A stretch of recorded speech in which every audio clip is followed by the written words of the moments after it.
Hello everybody, good afternoon. Welcome to the meeting of the Dorset Health and Wellbeing Board, 18th of March 2026. Thank you to all the members, partners and colleagues this afternoon for joining us. My cough has started already.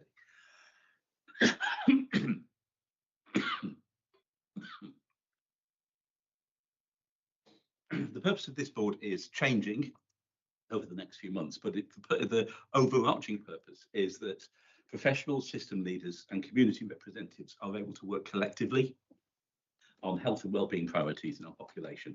It's an operational and a strategic meeting and is not designed to be a public forum or a TV show. It is, however, held in the public gaze so that our work can be observed openly and transparently. As such, there will at times be technical conversations using terms and abbreviations that are familiar to the professionals or others attending the meeting. But if anyone attending needs reminding of what a term means, then please do ask on behalf of all of us. The assumption for this meeting is that all members have read and familiarised themselves with the papers in advance. Our discussion will therefore be about key points, decisions and areas where collective insight is needed, rather than walking through reports line by line. As each person contributes for the first time, please introduce yourself and the organisational role that you represent. There is no need to keep on repeating yourself every time that you speak thereafter, because that gets a little crazy at times. However, with that said, and the welcome done, we've got some apologies today. Yes, we have apologies from Jonathan Price, Jan Breton, Mark House and Stuart Gates. Thank you very much.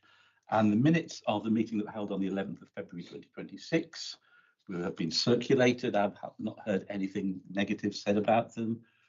Can we agree them as a correct record? Anybody against? Then they are passed as a correct record. Do you want me to sign them now at the end of the meeting? Yes. At the end of the meeting. Declarations of interest. Does anyone have any declarations of interest they wish to make in respect of any of the items that we're discussing this afternoon? You can tell I've done this before, can't you? I'm getting the hang of it now. Then we shall move on. Public participation. There are no questions and neither are there any councillor questions. No urgent items that I know of. So we're coming into the next stage, which is to note the work programme, which is heavier for today and then tails off dramatically in the months to come. The reason for that is that we're reworking our strategy. So one of the papers that we're looking at today will feed into what our work plan will be. Sam. Yeah, thank you, Chair. And I don't know, Sarah might want to comment as well. Yesterday, government released the neighbourhood health guidance, which is quite helpful in setting an idea about what a future work programme might look like, and it recognises the role of the Health and Wellbeing Board quite strongly in building a really good, purposeful neighbourhood health plan, into which there'll be a space for some of the NHS-specific work, but it would be good for a small group to take that away and then populate the forward work programme. So I'm just suggesting that as an action today, if that's okay, Chair.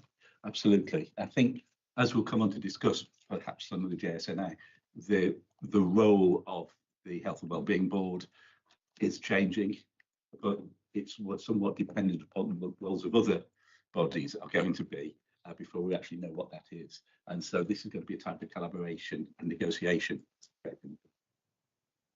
The Better Care Fund Q3 template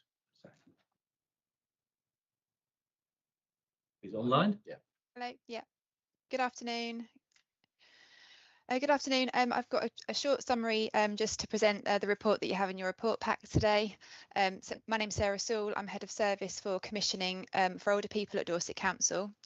So the report that you have today relates to Q3 of the Q3 return of the 25-26 Better Care Fund plan.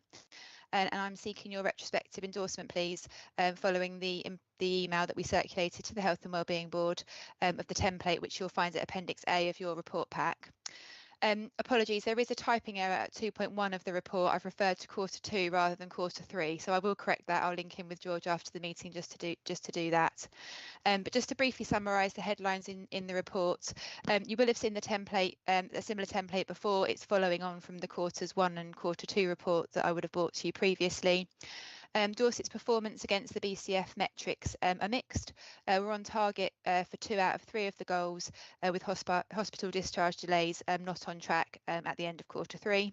We do have active work continuing within the Future Care programme to address this, and we hope to see an improving position when we reach the year end and come back with the report for the year end. During Q3, our expenditure was online with our plan and continues to be online, so no concerns in that respect. And just to kind of add, looking ahead to 26-27 and the new plan, within section 5 of the report, there's a short overview just in terms of the updated governance for the new financial year. There is some alignment to the 10-year health plan, which is encouraging stronger links between the BCF plan and the neighbourhood integrated health and care services, such as intermediate care. We have a lot of those schemes, a lot of kind of place-based approaches within our existing template. So we believe we're in a good position as we start to transition into a slightly different approach. We are in the process of working with ICB colleagues to develop our plan for the next financial year. We don't expect major changes within our current plan. We expect to remain aligned to what we have in this year's plan. The submission date for the next plan is the 19th of May, so we will need to use our delegated authority arrangements to get that plan into NHSE, but we will obviously share the drafts with the Health and Wellbeing Board members by email as we do at the moment. So in conclusion, the report recommendation is to please retrospectively endorse the Q3 template. Thank you very much. Any thoughts, questions, comments? Two things from me. I know that we're talking about future care at the next meeting on the work plan. Within the budgets going forward, I understand that overall future care is performing pretty much as expected. Overall, not achieving the wild ambitions of it's initially got, but it's delivering solidly. And that applies to Dorset Council as well as to the NHS. So that's working well, yeah. I also note that the discharge delays, although they're flagged up as being not as good as they could be, seem to be significantly improved on where we were a year ago. So I think that's something to celebrate. Moving forward, there's a lot of push with, and Sarah, you mentioned it, is in how we work with NHS, but integrated neighbourhood teams, which I now understand are neighbourhood teams. How do they feed in? Yeah, thank you. Shall I come in there? So I'm Sarah Howard. I'm Deputy Director of Place at NHS Dorset ICB. So the integrated neighbourhood teams, and you're quite right, Chair, it's also known as kind of, we talk about neighbourhood health, and the document that Sam referenced that was produced yesterday is the Neighbourhood Health Framework. And it very much encompasses everything that sits within the Better Care Fund, which is predominantly intermediate care. So it's rehab and rehabilitation and rehab. But it also includes that really proactive, preventative neighbourhood work as well. So Sarah and I, as Sarah alluded to, have been having conversations about how do we ensure going forward that the Better Care Fund really has that kind of overarching function of supporting all out of hospital care, if you like, and supporting the preventative as well as the proactive interventions with individuals, as well as supporting the flow in and out of hospital where necessary. So it's coming together, and I think the good thing about this framework that's just been published is that it gives that overview of how this should come together, and the Better Care Fund is central to that. And the Health and Wellbeing Board will be more and more important in terms of having oversight in terms of what the plan is and how we deliver it. That's my understanding, and I think on behalf of the Health and Wellbeing Board, we would be eager to work alongside NHS colleagues to achieve the best that we can within neighbourhoods.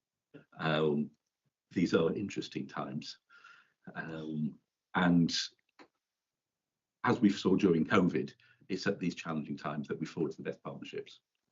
So I'm looking forward to sort of like how we can actually develop this, and particularly I want to bring in the voluntary sector and community sectors and neighbourhood groups as a part of this. because very often I think when we have large budgets, it's very easy to sort of pen our own futures.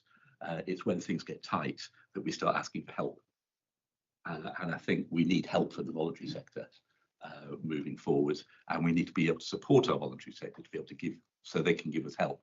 So I think bringing all that together is going to be the new flavour moving forwards. So it's quite possible. Yeah, and I think just in response to that, I can see Paula's on the line. So the Voluntary Sector Assembly are really kind of central and part of the governance around the developing integrated neighbourhoods, and in many of the neighbourhoods really becoming more and more embedded almost on a weekly basis in terms of what that delivery looks like for the population within a certain neighbourhood. I think yeah, I think the future could be really good. It's a shame we're having to go through the turmoil that we are going through, and the feeling of slight loss of control. But the potential for what we're aiming for, I think we could be quite a beacon of good practice in Dorset for the whole of the UK, but I'm optimistic that way. Thank you very much. So the recommendation is to endorse the Better Care Fund reporting template for 25-26 Q3, approved under delegated authority previously. So all in favour? Thank you very much. Thank you very much. Health and Wellbeing Strategy Development. Sam. Thank you very much, Chair. So I'm Sam Crowe, Director of Public Health and Prevention. Apologies, I should have said that in relation to my previous comment. I'm really pleased to be coming back to the Health and Wellbeing Board today with a paper which is just reflecting our progress and approach to developing a new health and wellbeing strategy for the Health and Wellbeing Board. But it's also a real opportunity to change the way that we've been working as a Health and Wellbeing Board in the health and care system, as the Chair's alluded to previously.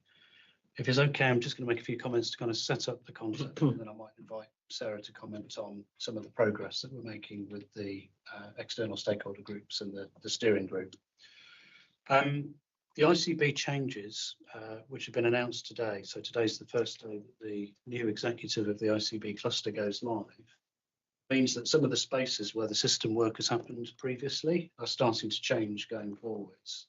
In particular, we're losing the system executive group, which was where, on a pan-Dorset basis, some of those large transformation programmes came for the attention of leaders. There was some decision-making and governance in relation to how the system was making its investments and looking at its priorities. The way the policy landscape is developing is there'll be a strong push to develop a place-based partnership. And many of you around the board, I think, will recognise that we've had a few goes at this, and it's not been successful to date, but possibly because there hasn't really been a strong requirement for it. So we've done some development work with PwC, we've had workshops, but I don't think it had a proper purpose and function. And that's probably why we haven't made as much progress on it as we might. But what this paper is really trying to do is to say we're setting a timeline to develop the strategy, working quite closely with a Dorset Council internal group, which is connecting to every directorate and to our transformation team. So we've got, for the first time, cross-council representation inside Dorset Council to connect the strategy to some of the key work that's going on in Dorset Council. And we've also got a pattern of setting up some external partner and stakeholder groups so that we can use those groups to help us shape what we think is important in the strategy. I guess the other couple of comments I'd make are, as that timeline runs out towards the autumn, I think it'd be really helpful to see that as a timeline for getting into our stride if we're going to work more effectively and become a place-based partnership. So hold that thought and I'll come back to it at the end. A couple of other points. The health and wellbeing strategy hasn't been updated for a while. We did do one as I think we were in the middle of the pandemic. To be honest, it's a bit hazy in my memory, but I think it was last done before 2022. And then if you remember, we had an integrated care partnership strategy that was developed between 22 and 24. Because of the policy change, we took the decision, both leaders locally, BCP Council and Dorset Council, agreed to step down the integrated care partnership. And that actually opens up a space for a really effective place-based partnership working to each health and wellbeing board. So what we're aiming to do through the strategy development process is, as I've said, make sure we've got really clearly aligned officer thinking and connection to key programmes within Dorset Council. Start to really have a place where we can develop a meaningful outcomes framework so that we can measure progress. Work with partners and stakeholders to bring in those wider views about what's important for Dorset and to help us with that vision and that mission around the strategy. We are involving wider members of Dorset Council through People and Health Overview Committee. We've already been through People and Health Overview Committee for an early steer, and we're due to go back to that committee just before we come back to the board finally in the autumn. And so we will come back to the board with a well worked up strategy for sign off. But as I've said, I think if we can keep this process in mind for also building a strong approach to partnership working, that will set us up in a good space when we need to get more technical about the terms of reference if we're going to receive delegations from the way that commissioning is changing. So I think in summary, this is about working in an open and an iterative way. I'm not a fan of building a perfect strategy and then consulting on it. This is about opening it up so that more people can be involved because it will be a better product by the end of it. I think we shouldn't be afraid to shape it as we go, to be flexible and to respond to those issues as they evolve. And I think my final suggestion is if as a board, we can have a think about some meaningful work to start to do as partners, not a huge transformation programme, but something that we could start to cut our teeth on. That's the quickest way of building relationships and trust and understanding how we're going to work. And then further down the line, you can get into governance, terms of reference, and perhaps the structure of the committee if it's actually going to start to receive budgets, but that's for further down the line. So I think that was my sort of intro and context, really. I'm just going to invite Sarah to see if she wants to share any of the feedback that we've had so far from our first stakeholder engagement group. Thank you. Sarah Longdon, Head of Service Planning, Public Health and Prevention. So I think a number of you were in the first engagement session that we had a few weeks ago, introducing this intention to create an updated strategy, outcomes framework based, and very much building it up collaboratively, as Sam has explained. So shared the feedback from that. So very much a keen desire from people involved in those conversations to do this very much from the focus of what matters to our residents. And when we talk about outcomes framework, measuring what matters to people in the context of transforming health and care and integrating, that we're doing it together. Obviously, the council's a large player in this, and so is the NHS, but you know, the community representatives are equally, if not more important, and know their residents very well indeed. So we've set out a series of further engagement workshops to build on this. So the next one is to look at the vision. When we talk about that, it's about what is this? What are we trying to do here? Talk about a new iterative strategy that's supporting development as opposed to just, you know, a one and done document. You know, what is it we're trying to do? What's our end goal going to look like?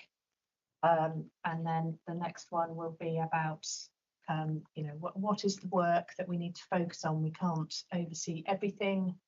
You know, we need to be looking at what's really going to make a difference in terms of integrated community-based health and care. So, you know, what are the main areas in scope? There could be the large programs that we talk about here on a regular basis already, but also from the ground up, what are these small initiatives that are demonstrating making a difference that actually we could support doing more of, scaling up, expanding, sharing, and then looking at outcomes that actually make a difference and support what we're trying to do. So some very keen support for this work.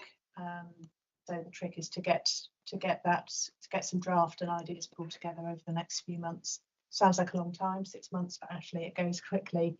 Everyone's very busy, so you know, we have our internal group to really push this agenda through as well, and make sure that we're collating these ideas together, starting to draft a framework. We don't want to be just reinventing the wheel. There's a lot already out there in terms of outcomes that we're all working towards, and we don't want hundreds of them. They need to be, you know, key outcomes that actually illustrate and are indicative of progress, that we want to know that we are making the right changes that make a difference.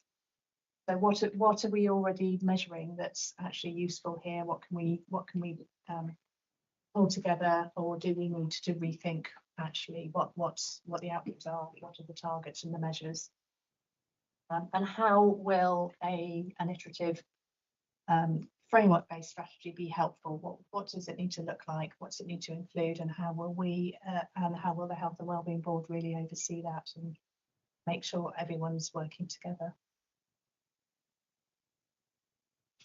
Open for discussion. Don Nordberg, Chair of Dorset Community Action. Thanks for this. I was a little puzzled, and maybe I've missed something, but I didn't know the event was taking place on the 24th of February, the stakeholder meeting. And I don't know what's coming with the other 3 meetings that you're planning. How has this been publicized? Where are you holding them? What time are they? Who's invited? Who's a stakeholder? A good question. So we have started this by contacting stakeholders that we're already working with. If we've missed anyone off, we apologise for that. So we need to have another look at that. Oh, yes, please. Sure, absolutely. We'll get you on the list straight away. The one on the 24th of February was the one in this room, wasn't it? It was online. Online. Yeah. One in this room was the People and Health Overview. That's it. Okay. Thank you. Oh, that was another one I was thinking of. Yeah. Good I question. mean, Thank you. Yeah. But what's the path behind it? This is a larger question than just me. It's how do people come to know about it? I think that I would agree with you. I think having spent many years on the other side of the fence, it's very easy now for the council to say we've consulted and we've got and everybody else in the community to say, but with whom? So yeah, we need. I think if we could ask it, pushing that out a little bit more would probably be quite useful. Yeah, so to come back, to be honest, the first meeting we used a membership that was largely drawn from an existing stakeholder reference group, which was one that Adults colleagues. So the meeting slot was already in the diary, and we took advantage of that. Okay. We did do an ask out for colleagues across all directorates to say, can you have a look at the membership list? And if there's anyone significant that you know who's missing, please add them. But it's absolutely not the intention to close down future stakeholder groups. So, Because I mean, this is a process of trying to find new ways of working. exactly. And so the traditional people who are already on your database will certainly be an important part of it. But they'll already know the Those answer. community action may very well be on your database. We do quite a lot of work with you. I guess what I'm saying is the next 3 stakeholder groups, open invitation for us to relook at whether we've got the scope of that right. Okay. And Do you have dates for them yet? I believe we do. Yes, we do. If I could, perhaps I could just drop you an email with them all Sure. afterwards. Yeah, of course. And I'm sure that Paula Bennett will Yeah. appreciate a reminder as well. Good. Thank you. Cool. Thank you. Jill? Councillor Jill Taylor, Cabinet Member for Housing and Health. Could I just ask, but this is really good. I really like this approach, you know, sort of taking on board the comments that have just been made as well. I'm interested in the prevention steering group. Is that just our council officers or is it a wider group to look at this? I'm just thinking because health is so pivotal for this. Have we got anybody from health within it or is it just our officers? no, it's internal officers Right. with the express intention of trying to do the work on understanding what Dorset Council does on prevention across those directorates, and also to build up more support inside Dorset Council for the Health and Wellbeing Board. I think that external reference group is where we would draw in health partners. Right. And I think you're aware of the paper that went to Cabinet on community conversations. There'll also be another opportunity to draw health partners in alongside voluntary and community sector organisations on a area by area basis as those start in the early spring, sort of run around Dorset, if you like, over the next year. Yeah. So I think there'll be plenty of opportunity, as with everything, when you start to go out quite wide and seek lots of views on complex issues. The real skill is in the deliberation and sense making, and how we bring that back into something that's sharp and purposeful. So that's going to be our challenge. Okay, that's brilliant. Thank you. And of course, with Jill's other hat on, there's no real mention in this at the moment of on housing. So we have been in touch with housing colleagues, because at the moment we've got the adults delivery lead in the prevention steering group, but I think we're working behind the scenes to get a rep in.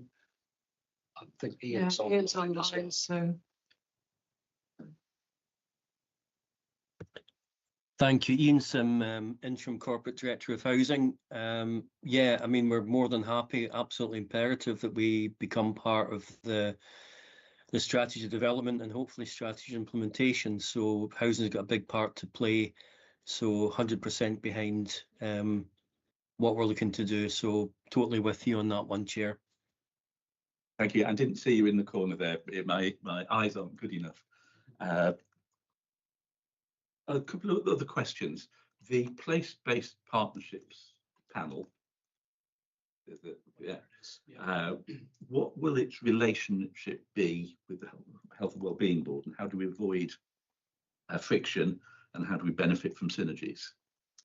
Really good question, and I think without being prescriptive, we do need to start somewhere, and the sort of idea that I've got in mind is that a partnership is a space where we have greater line of sight on some of the existing programmes. So there are lots and lots of meetings connected with things like future care, neighbourhood health, even the meetings that have been happening about the end of the clinical services review, if I can term it like that. I think there's a risk sometimes you miss the impact of some of the changes that might be happening in one programme, because we're thinking about it from the perspective of hospital discharge. And of course, when you look at the other side of the coin, it's all about admission avoidance. So I think we should start loosely. I think we need to start by asking for what we think as in the context of Dorset and Dorset's residents, what are the key programmes, who's involved in them, and then if we can start to work together with the issues that do matter. This isn't about taking over those transformation programs, but it might be a question around how is the Better Care Fund going to support the development of intermediate care services in the context of newly forming neighbourhood teams. That would be a very, very good question to work on.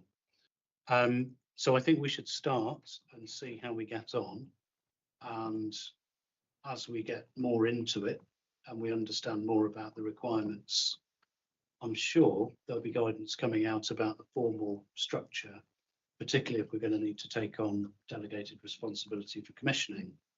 We'll then be into something that resembles assurance and governance around making sure those delegations are held really, really tightly. But for now, I think think of it as like a mini systems group, but for the Dorset Council area. I'm really happy to be challenged. I'm happy for the idea to be built on. This is only going to work if people put real effort into it and real purpose. It'll be far better for it. So we need to make of it what we will. So. Thank you. I really welcome this approach, and I think initially because I've been sort of thinking about how the place-based partnerships for some time, and thinking that's kind of a missing part. You know, we've got the Health and Wellbeing Board, and we need something that kind of oversees the delivery of what it is that we're trying to achieve through our strategy. And in some respects, initially I was thinking, oh gosh, I think we need to go faster than the kind of proposed timetable. But I think on reflection, and having read the paper and having kind of understood, understood kind of how Sam's kind of proposing to take this forward, I think it's the right thing, and I think the timescales are fine. But what I was also going to mention is that alongside this as well, or joined to this, there will be a requirement for us jointly to develop a neighbourhood health plan. I don't know if you mentioned that, Sam. I may have missed it if you did. Apologies. But we need to understand what the neighbourhood health plan is for our Dorset place, and all the neighbourhoods within. And that will also sit kind of adjacent to the Health and Wellbeing Board strategy. So there's lots of parts here. And I think you're right, we don't want to create any fiction or duplication. So I think as we progress and have the conversations over the next few months, hopefully that will become clearer in terms of what the strategy should be outlining, adjoined to what the neighbourhood plan or plans will look like. And then the place-based partnership, in my mind, will be that kind of group that oversees the delivery of everything that we need to do. Another question that comes to mind when we talk about a neighbourhood plan, Dorset is made up of a lot of different neighbourhoods. Some of them rural, some of them coastal, some of them in higher areas of deprivation, some of them have high affluence. Is, when we talk about this, something that is only going to intervene in effectively the higher acuity, greater degree areas of deprivation, and the rest of the neighbourhoods in the rest of Dorset effectively don't receive anything? So is this a safety net to catch people, or is this something that is aspirational, that will work in every neighbourhood, even in the affluent areas? Does that make sense? Yeah. Do you want me to come back? Please, to that please. one? Yeah. So I think it's a really good question, and I think in some respects we are often encouraged to look at those areas of deprivation and to reduce the inequality that we might see. But with the neighbourhood plan and the way that the integrated neighbourhood teams are developing, they are being driven by what the data and insights tell them at that neighbourhood level. So they focus on what's important to that neighbourhood. So to give an example, in Purbeck, for example,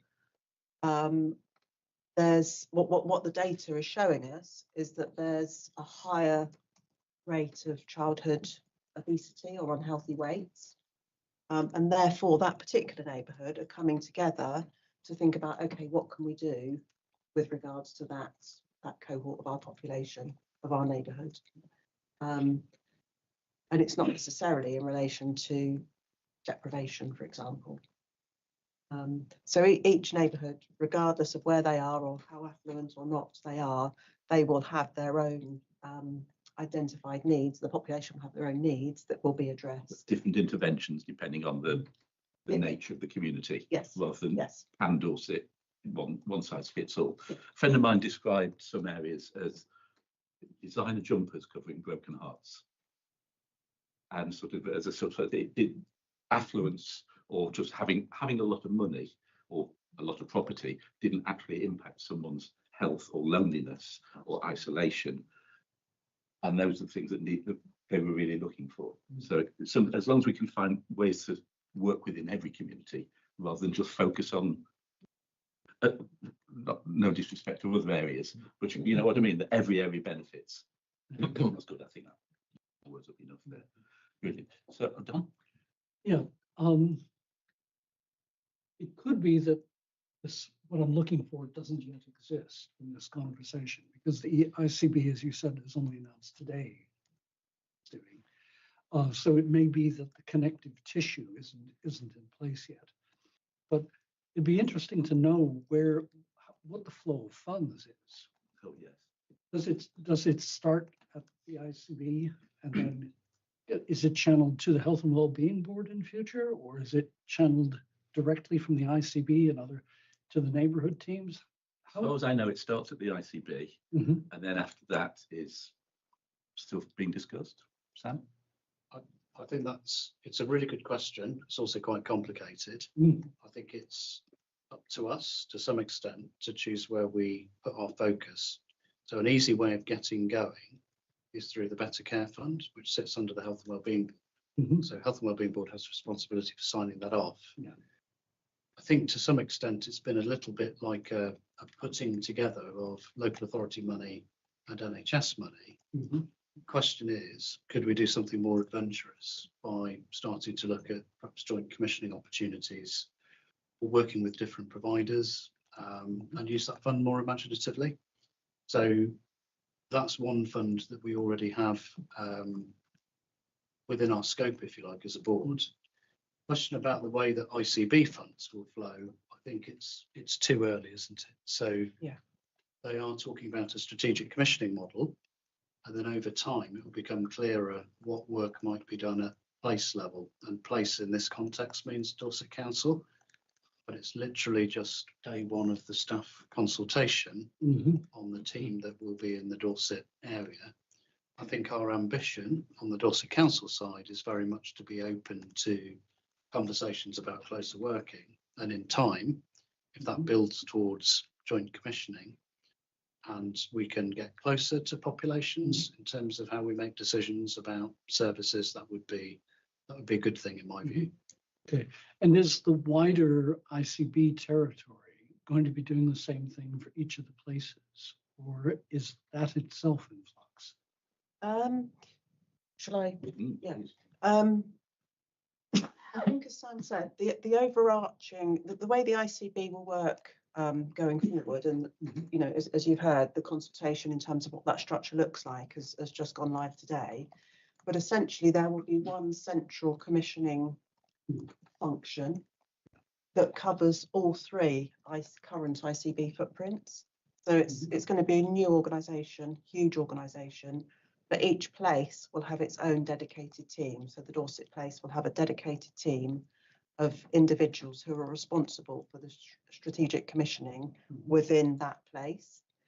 And in terms of the funding flows, the direction from NHS England to ICBs is very much around us thinking as an ICB how we shift our investment from our acute sector into community services. So primary care, general practice, and other community services. So we need to be considering over the next few weeks and months how much we can start to shift the funding, but that's going to be work in progress. And how does that relate to the say, take the adult social care side? I'm thinking here of people with persistent long life issues, people with learning disabilities, for example, and dealing with the matter of preventing admissions to hospitals, which is not a chronic situation, it's going to be episodic. And is that going to be handled differently in the new structure from what you've been doing in the past? Because some of it has been coming from the ICB, the ICB Dorset, but other parts of it have been coming from the council itself directly. And you know, if there is some sort of integration at neighborhood level, you would think that there must be some kind of model behind that.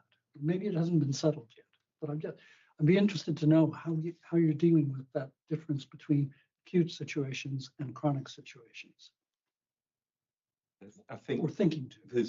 There's an awful lot of layering underneath that, I appreciate. One of the things we've been doing recently is the Future Care project, which has, as we've seen, which is partly funded by the BCF, Better Care Fund, sorry for those that are avoiding acronyms. And so that has seen some success, and we've just heard that it's achieving its objectives. That project finishes, is it this year that Future Care finishes, or the next year? It was a 2-year fund, 2 years program. Newton, the partner, will be stepping away in June, and then it comes and transitions into business as usual, but so, continuation of that process. So we will be looking to reassess that and renew that type of work at the end of that initial project. I think we probably need to move on, because actually, as is always the case, we get the interesting papers and you just want to sort of tease them apart. I think we need a proposer and seconder. George is nodding his head because I've read his notes. Sam, I assume you're proposing? I'm happy to propose. The seconder, what should I? So that is seconding. Anybody against? Nobody's against. That is put through. Thank you very much indeed. Over to the next thing, which is health literacy update and next steps. Rupert, we're going to have a little video, I understand. Yes. Rupert, do you want to introduce yourself? Yeah, thanks, Chair. Excuse me, and hello everyone. I'm Rupert Lloyd. I'm a health programme advisor in the public health team at Dorset Council. And thank you, Chair, for, well, firstly, the opportunity to bring paper to the board today, but also you suggested that we frame the paper in the discussion with this video, which probably does a more powerful job than I bring it to life.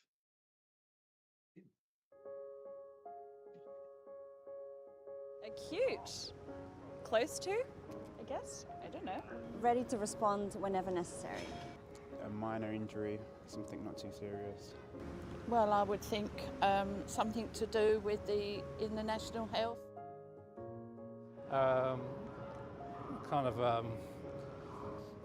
No idea. No idea. Heard it on casualty and all the rest of it, but no. It's found in your blood. It's not sure exactly what it's for, but I'm not too sure. I need to get in quite high now. I've heard of it, but I don't know what it is. Is that to do with overextension of muscles? I have thyroid, and mine is a hypertension thyroid. So I don't know, it's something to do in that line. Something I don't. Oh, something that's quite tense. I've heard the word malignant quite a few times, but no, I don't know what a malignant is.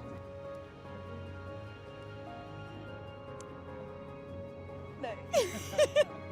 It can be scary if you don't know what they're saying, or if you don't know what they're talking about, especially if they use words that you don't understand. You might think it's more serious than it is. There's always a lag between the way a doctor speaks and the way we understand, because we are laymen, that they use technical terms, though they try to be as layman about it as possible. Thank you, George. I think that's it. Can I say just a few quick points, please, chat? I think the first thing I'd say about that video, I've seen it lots of times. We've used it in training around health literacy awareness, and there's two things that stand out for me. One is, some of that language maybe trips off the tongue for us. It's, it's second nature. We might use it even without thinking about it. But the language of health, as the video says, isn't everyday language for lots of people. And the second thing I think I see when I watch that video is that you can see people feel uncomfortable, maybe a little bit embarrassed about not knowing what some of that language means. I think part of that is really at the heart of, or the core of what literacy is all about. Turning to the paper, you'll see it distinguishes between two different concepts. So there's personal health literacy and organizational health literacy. Personal health literacy, is about me, your, anyone's level of ability to find, understand, and act on health information. Organizational health literacy is sometimes described as the response or our response to that. So it's the degree to which organizations equitably enable people to find, understand, and act on health information. And we know, and this is covered in the paper, so I won't go into it in too much depth, but we know that in Dorset and elsewhere, some people have lower levels of health literacy.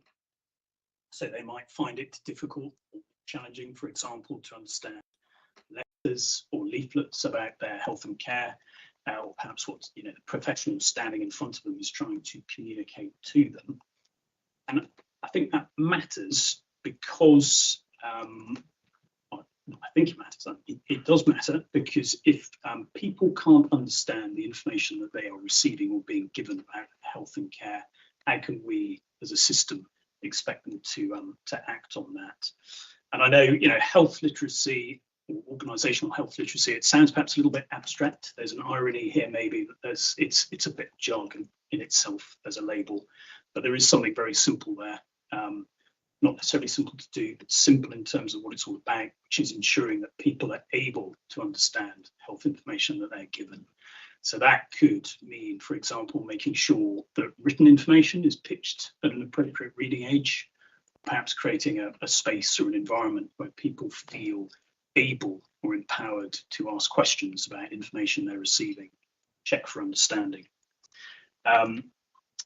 Why does that matter for us? Well, I think understanding health information is foundational to a lot of what we want to achieve in terms of increasing people's involvement and ownership in their care, and that feeds on or into the board's own goals around increasing healthy life expectancy and tackling health inequalities.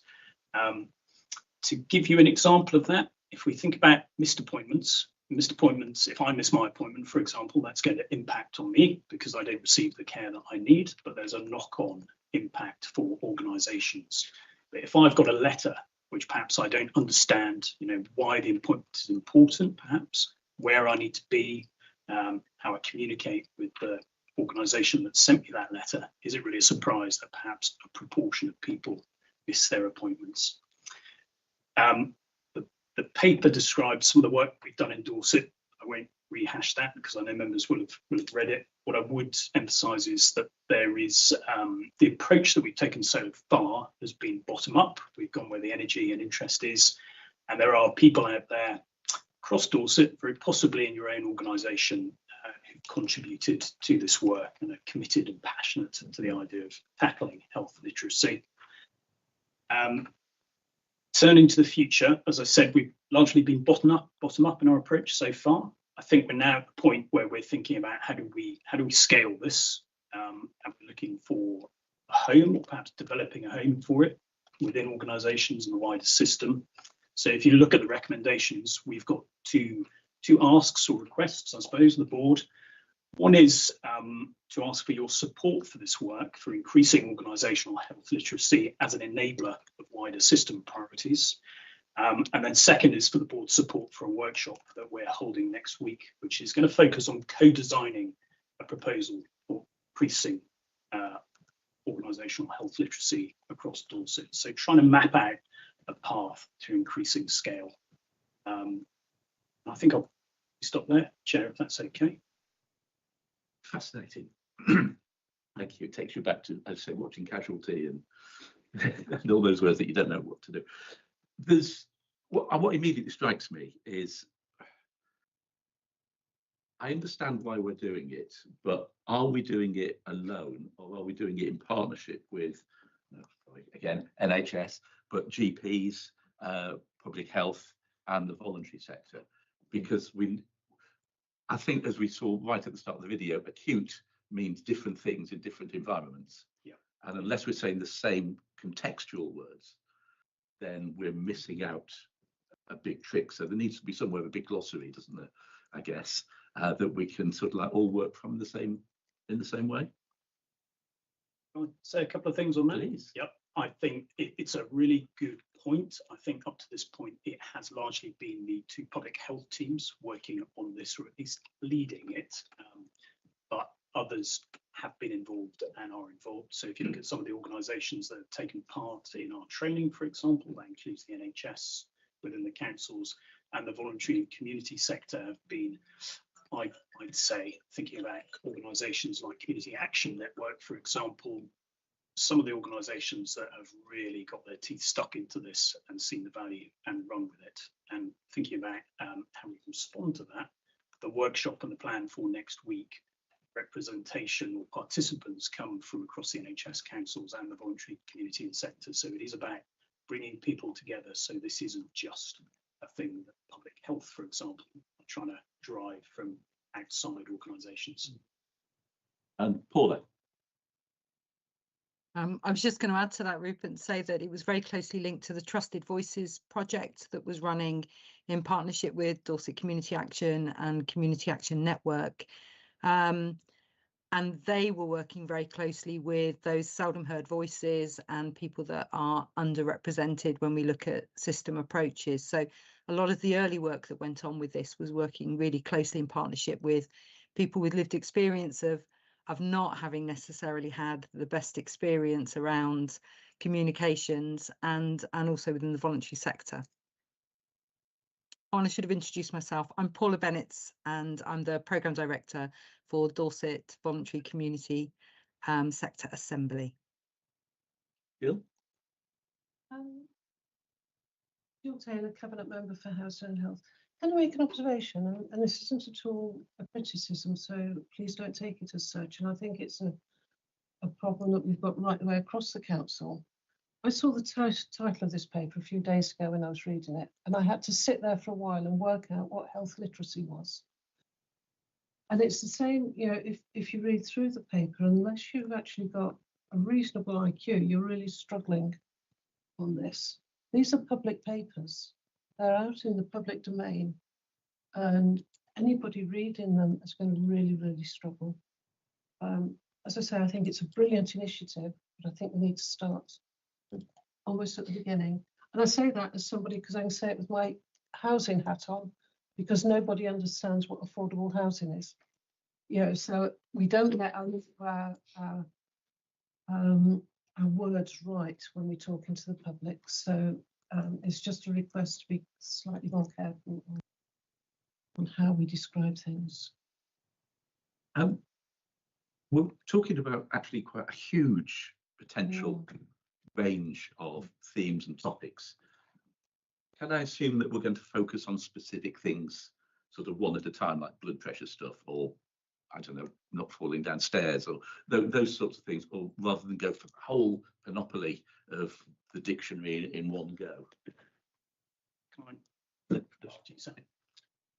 Yeah, it's a really good challenge, isn't it? And I think I see quite close analogies to this work to some of the work that Poverty Truth Commissions do, for example, where they will reflect back to public sector organisations some of their letters and some of their language, not in a confrontational way, but just how do you think we're experiencing this type way? And through that kind of partnership approach, you can come out with a much, much better product, and it will increase engagement. It will make people feel valued. It will drive that engagement with people's own health. And I guess the example I've got in my mind as well, years and years and years ago when I was in public health training, I remember a really striking diagram about the importance of some of this in terms of, say, long-term conditions management. So hypertension, which was one of the examples in the video, high blood pressure. If you look at the number of people who are diagnosed accurately and on GP registers, and then look at the number of people who understand what the doctors are saying in terms of this is what you need to do to bring down your blood pressure medicine, and then look at the proportion who actually follow through on that advice and remain compliant with taking the tablets. By the end of that stage, in some instances, you get through to a very, very small proportion of the population that are actually taking their medication as required, doing all of the other things to keep the blood pressure down. So this stuff is really, really important, and we really need to understand what we can do as organisations to make that process as easy as possible. So I think in answer to your challenge, this isn't necessarily about individual issues. It's about the organisations taking on that responsibility. And it's Jill's point as well, isn't it? We have a responsibility to be as clear and as simple in our language and our approach if we're going to sort of be a health literate organisation. I know that's sounds confusing, doesn't it? Because I've just used the jargon. But we expect that from you, sir. So let's slip into jargon. Claire. Hi, yeah, thank you. I'm Councillor Claire Sutton, Cabinet Member, Children's Services, Education and Skills. I mean, obviously this begs the question, you know, the same question about dealing with children and more importantly their parents, so young children, because arguably the impact of poor communication is even more significant there because you know, obviously the children can't take responsibility for that themselves. The parents need to, and things going wrong sort of young in life can obviously have a greater impact. So I just wanted to sort of bring children, well, and young people sort of into the spotlight as well while we're having this conversation. We expect nothing less, Claire. Yeah, sure. Margaret. Thank you. Margaret Guy, I'm the Vice Chair of Health Watch Dorset. Wearing my Chair of Swanage PPG hat, that's the Patient Participation Group hat, at the weekend I was trying to put out some information about increasing awareness of System Connect, which is the new way of communicating with practices online. And it was very interesting looking at the way it was described on our practice website. And I knew I needed to make it into simpler, more punchy language to explain what it is. And you know, if we want people, there's just one example in it, and I was very struck when I was reading this paper how important it is if we want people to change the way they contact the practice and practices across Dorset, how we get those messages out clearly. And I spent ages trying to rewrite, you know, what is it, what does it do, how do I use it? And I just, you know, it just struck me, just one example of how important it is to get these messages right. I'm very struck when I read this paper. I was involved in the very first session that it described, and I remember some of that. You know, it really makes you think about how you write the information. It's not just about managing conditions, it's how you access services. You know, lots of things in this area. So thank you. I think when I started teaching, we learned about just because you say something doesn't mean that someone's actually heard it. And I think it's never more true than either in adult social care or in health systems. So Rupert, thank you very much for the paper. It's, again, really, really useful. And I think if we could get this right, it in itself would have a huge impact on preventative work and the drivers that we all face. So thank you very much. So the recommendation is to as written, confirm the organisational health literacy is an important enabler and give support to the planned workshop in next week that will co-design a proposal. Anybody against? Then that is through. Is that sufficient, George? Thank you very much. Which brings us on to the last item of the agenda, the JSNA, which is something I might get slightly excited about later. Sam, are you presenting? Oh, Natasha. Present today. Thank you, Chair. Thank you. Good afternoon. I'm Natasha Morris. I'm the team leader of the intelligence team at Public Health and Prevention. And thank you for inviting me back to talk about the next steps from the work we did late last year, and looking forward to the enthusiasm coming. So I'm presenting the proposed Joint Strategic Needs Assessment Forward Plan. I refer to it as JSNA moving forward, so I don't trip over the words, along with the JSNA annual narrative update for your approval. Just for some background, the JSNA is a statutory requirement for all health and wellbeing boards. Its purpose is to support our understanding of current and future health and wellbeing needs for people living and working in Dorset. And this insight contributes to the development of our strategy, and it can be an evidence base that can be used to support lots of other decisions and strategies across the board, as health and wellbeing is such a wide-ranging topic. Our approach to producing the JSNA is a combination of doing an annual narrative update along with a programme of topic-based narratives, which are more focused insights. And we've done previous topics, for example, children and young people, community mental wellbeing, end-of-life care, just for examples. We typically produce about 2 of those more focused insight pieces a year. So the proposed forward plan brought to you today has been developed from the session we held with board members in November, and that was a really useful discussion about reviewing current insights and considering future priorities and work of the board. And there were some really consistent themes that emerged from those discussions, which are set out in the report. I won't go through all of them now. What we've done since that discussion is I've taken those summaries and reviewed them with data colleagues within the council and NHS Dorset, and we thought about where the JSNA might be able to add value to the board's work.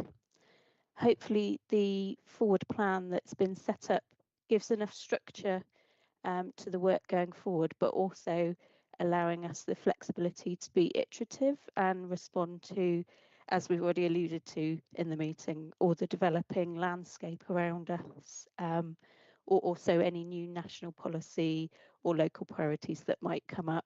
So, for example, the neighbourhood health guidance that Sam mentioned earlier, or government policy around schools and SEND system reforms might mean the board want to consider adding a topic or moving the order around at a future point. We're proposing a phased work plan, sticking to that format of annual narrative update and having approximately 2 focus pieces a year. The order that I've suggested in the paper is partly defined by how specific the question was in the discussions, considering work streams that were already in train and existing work that can feed in. So those topics we've put on the plan for the coming year. There's a number of existing pieces of work and projects that I know can feed into the insights of those. And the areas for 27-28 onwards probably need a little bit more scoping, and I know there's a lot of work around prevention and community voices and community conversations that will probably develop over time and will start to feed into that work. We'll deliver the forward plan by collaborating with colleagues, ensuring that we just reduce any duplication and make full use of existing insights and planned projects, and bring together a richer picture for the board to support your work. So, summary of the paper, and today I'm asking the board to approve the JSNA forward plan and the annual narrative update. Thank you very much. I love this, but before I wax on a little bit, I'll open up for further discussion. I bet you want to know what I love, but Sam, yeah. Just going to follow on, Nat has flagged that there's been an awful lot on education reform and SEND, so it might be an opportunity just to kind of shuffle the order a little bit, recognising that there's quite a tight, I've heard it called an aggressive timeline to develop that plan. So even if it's not a full in-depth piece of work, there's something about whether we could just dust off some of the insight that we have and work with children's colleagues to support that process. I think that would be a good thing to do. Yeah, I'd agree with that. Next year particularly looks very exciting. Prevention across the life course is something that I'm phenomenally excited about how we can just work with all age groups positively. And again, it links in to our previous paper on health literacy. Community voices, local insight. To me, this is the way that we really should be going. Leans in very heavily with the way that the 10-year plan is working within communities. So normally the JSNA is not something I get particularly excited about, to be honest, but to see these words appear is actually really welcome. It's just a shame we have to wait another year before we get onto the exciting stuff. Can I ask, because we are going through a time of change, there's obviously going to be, as you indicated, there's going to be some flexibility that's going to be required within this. So can we note within the minutes that, you know, as an overall plan, we can improve this, but recognise the need for flexibility as things develop? Any other comments? Stolen the thunder. Fantastic. I'm particularly also interested about healthy life expectancy, but that's purely on the selfish interest for older people. Thank you very much. So that is recommended. What's that? Oh, we need a proposer before we proposed. Proposed by Sam. I'm happy to second that in my excitement. Anybody against? Nobody's against. Fantastic. Thank you very much. There is no exempt business, which brings us to the end of the meeting. Thank you very much, everybody.